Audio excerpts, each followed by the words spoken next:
Hi అండి, ఈరోజు మా మమ్మీ అల్లం చట్నీ చేస్తుంది. ఎలా చేయాలో చూపించేస్తా, వచ్చేయండి.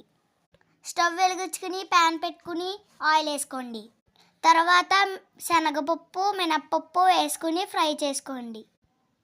ఇవి ఫ్రై అయ్యాక ధనియాలు జీలకర్ర వేసుకుని ఫ్రై చేసుకోవాలి.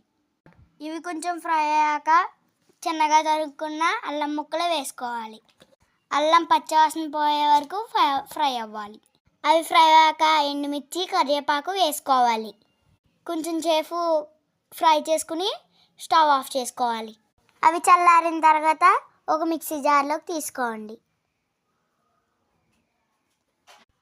తీసుకున్న తర్వాత ఉప్పు బెల్లం వేసుకోవాలి.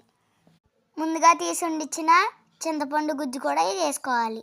సరిపడగా నీళ్ళు వేసుకుంటూ మెత్తగా మిక్సీ పట్టండి. అంతే అండి, పోపు వేసుకుంటే ఎంతో టేస్టీ అయిన అల్లం చట్నీ రెడీ. ఈ వీడియో నచ్చినట్లయితే ఒక లైక్ చేసి సబ్స్క్రైబ్ చేసుకోండి. Bye bye.